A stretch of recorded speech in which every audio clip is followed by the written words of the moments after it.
Morning news కి స్వాగతం. పత్రికల్లోని ముఖ్యాంశాలు చూద్దాం. వెలుగు. రోడ్డు పక్కన బార్బర్ షాప్ లో గడ్డం ట్రిమ్ చేయించుకుంటున్న రాహుల్. రోడ్డు పక్కన బార్బర్ షాప్ లో గడ్డం ట్రిమ్ చేయించుకుంటున్న రాహుల్ గాంధీ అంటూ వార్త వేసింది. ఇక్కడ బీఆర్ఎస్ పని అయిపోయినట్టే, రాష్ట్రంలో మేమే ప్రత్యామ్నాయం కిషన్ రెడ్డి. నిజంగా వాస్తవానికి బీఆర్ఎస్ పార్టీ తెలంగాణలో ఖతం అయిపోయినట్టే. బీఆర్ఎస్ కా కామ్ ఖతం హో గయా. తెలంగాణ రాష్ట్రంలో బీఆర్ఎస్ కు మనుగడ ఇక లేనట్టే అంటూ కిషన్ రెడ్డి గారు చెప్తున్నారు. బీఆర్ఎస్ కాంగ్రెస్ తీరు వల్ల రాష్ట్రంలో ఆర్థిక సంక్షోభం రావచ్చు. ఓటు బ్యాంక్ కోసం ఆ రెండు పార్టీలు ప్రజలను మభ్యపెట్టాయి. హామీల అమలుపై రాష్ట్ర సర్కారును నిలదీస్తామని ప్రకటన అంటూ కిషన్ రెడ్డి గారు చెప్తున్నారు. మొత్తం మీద రెండు పార్టీల వల్ల, కాంగ్రెస్ పార్టీ వల్ల, ఆ తర్వాత బీఆర్ఎస్ పార్టీ వల్ల ఆర్థిక సంక్షోభం రావచ్చు అంటూ కిషన్ రెడ్డి గారు చెప్తున్నారు. ఓటు బ్యాంక్ కోసం ఆ రెండు పార్టీలను ప్రజలను మభ్యపెట్టారు అంటూ కిషన్ రెడ్డి గారు అంటున్నారు. త్వరలో 10 వర్సిటీలకు కొత్త వీసీలు, సెర్చ్ కమిటీ ఏర్పాటు చేసిన రాష్ట్ర సర్కార్. 4వ పేజీలో వార్త ఇది.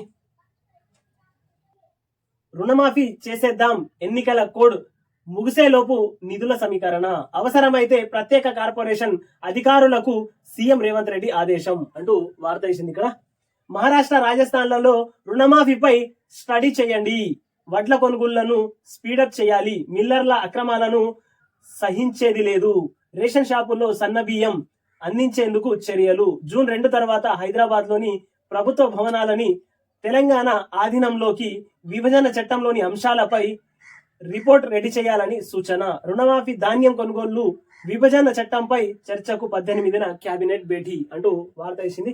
మొత్తం మీద మహారాష్ట్ర, కర్ణాటకలో ఎలా అయితే రుణమాఫీ చేస్తున్నారో దానిపైన స్టడీ చేయండి అంటూ వార్త. వడ్ల కొనుగోళ్లను స్పీడప్ చేయండి, మిల్లర్ల అక్రమాలను సహించేదే లేదు, రేషన్ షాపుల్లో సన్న బియ్యం సప్లై చేద్దాం అంటూ వార్త. జూన్ 2 తర్వాత హైదరాబాద్ లో ప్రభుత్వ భవనాలన్నీ మన తెలంగాణలోకి స్వాధీనం చేసుకోవాలి, తెలంగాణ రాష్ట్రంలోకి స్వాధీనం చేసుకోవాలి, విభజన చట్టంలోని అంశాలపై రిపోర్ట్ రెడీ చేయాలని సూచన. రుణమాఫీ, ధాన్య కొనుగోలు, విభజన చట్టాలపై చర్చకు 18వ తారీఖు రోజు కేబినెట్ భేటీ అంటూ వార్త వేసింది. మొత్తం మీద ఈ సంవత్సరం మొత్తం ఎన్నికల సంవత్సరం కాబట్టి ఎన్నికల కోడ్ ఎక్కువగా ఉంటది మనకు. కాబట్టి కొద్దిగా కాంగ్రెస్ ప్రభుత్వం పనులు చేయాలనుకున్నా గానీ వాటి కొద్దిగా బ్రేక్ వేసినట్టు ఎన్నికల కోడ్ వస్తుండడంతో కొద్దిగా ఆలస్యం అయ్యేలాగానే కొడుతున్నది అంటూ వార్త. కానీ మనం ఆలస్యం కాకుండా మీరు త్వరగా వీటిపైన సమీక్షలు చేస్తూ వెంటనే రేవంత్ రెడ్డి గారు చాలా స్పష్టంగా, క్లియర్ గా ప్రతి ఒక్క దానిని క్షుణ్ణంగా చేస్తూ ప్రజల్లోకి వెళ్ళాలి. ఆ తర్వాత ఏ ప్రాబ్లాలు ఉన్నాయో ప్రతి ప్రాబ్లాన్ని సాల్వ్ చేసుకుంటూ వెళ్ళాలి అంటూ రేవంత్ రెడ్డి గారు స్పష్టంగా చేస్తున్నారు. రేపటి నుంచి సింగిల్ స్క్రీన్ టాకీసులు బంద్, 10 రోజులు మూసివేయాలని కొందరు ఓనర్ల నిర్ణయం. మొత్తం మీద తెలంగాణ రాష్ట్రంలోనే కాదు, ఆంధ్రాలో కూడా అన్ని చోట్ల సినిమాలు నడవలేకపోతున్నాయి. పెద్ద పెద్ద హీరోల సినిమాలు లేకపోవడం వల్ల టాకీసులని కనీసం ఎలక్ట్రిక్ బిల్లు కూడా వాళ్ళకి వెళ్ళట్లేదు. అందుకే థియేటర్ల యజమానులు అందరు కలిసి ఒకటే పూట నడిపించాలని ప్రయత్నిస్తున్నారు అంటూ వార్తలు ఇవి.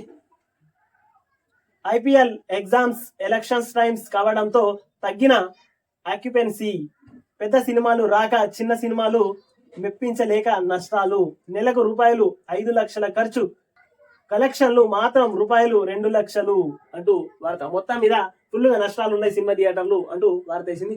వాస్తవానికి సినిమా థియేటర్లు జనాల మీద ప్రభావం ఎక్కువ ఉంది కాబట్టి దీంట్లో ఈ సినిమాల ద్వారా మంచి కంటే చెడే ఎక్కువగా ప్రభావం పడుతుంది. కాబట్టి దయచేసి ఈ సినిమాలు కూడా, ఉన్న సినిమాలు కూడా తగ్గించాలని ఈ ప్రభుత్వాలని, కేంద్ర ప్రభుత్వాలని దృష్టికి తీసుకెళ్లాలి అంటూ వార్తలు.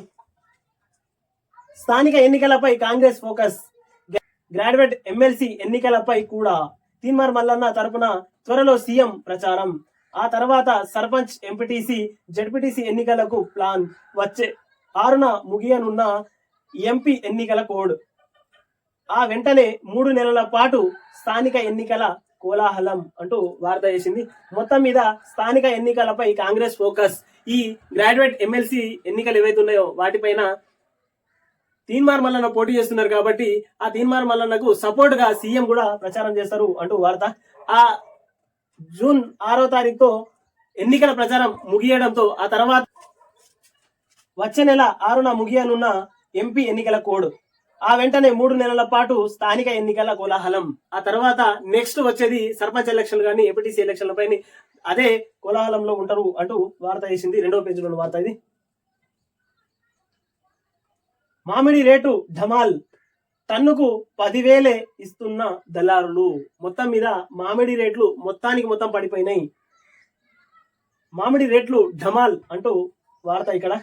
టన్నుకు రూపాయలు 10,000 ఇస్తున్న దళారులు. మొత్తం మీద మామిడి రైతులకు ఈ సంవత్సరం బాగా నష్టమే ఉందని చెప్పుకోవచ్చు. స్థానిక సంస్థల్లో బీసీ రిజర్వేషన్లపై మిషన్ కసరత్తు, గత 3 ఎన్నికల వివరాలు ఇవ్వాలని పిఆర్ కు ఆదేశం. స్థానిక సంస్థల్లో బీసీల రిజర్వేషన్లపై మిషన్ కసరత్తు అంటూ గత 3 ఎన్నికల వివరాలు ఇవ్వాలని పిఆర్ కు ఆదేశం అంటూ వార్త చేసింది. ఇది 2వ పేజీలోని వార్త ఇది. సిఏఏ కింద 14 మందికి ఇండియన్ సిటిజన్షిప్ అంటూ 9వ పేజీలోని వార్త ఇది. కేంద్రంలో కాంగ్రెస్ వస్తే బడ్జెట్ లో 15% మైనారిటీలకే అంటూ 9వ పేజీలో నరేంద్ర మోదీ గారు చెప్తున్నది ఈ మాట. స్లోవేకియా ప్రధానిపై కాల్పులు అంటూ 12వ పేజీలోని వార్త ఇది. యూకే పార్లమెంట్ బరిలో కరీంనగర్ బిడ్డ అంటూ 7వ పేజీలోని వార్త ఇది. గుండె మండిన రైతు అండగా బీఆర్ఎస్ అంటూ వార్త చేసింది. నేడు రాష్ట్ర వ్యాప్త నిరసన, బీఆర్ఎస్ శ్రేణులకు అధినేత కేసీఆర్ పిలుపు అంటూ వార్త చేసిందిదా.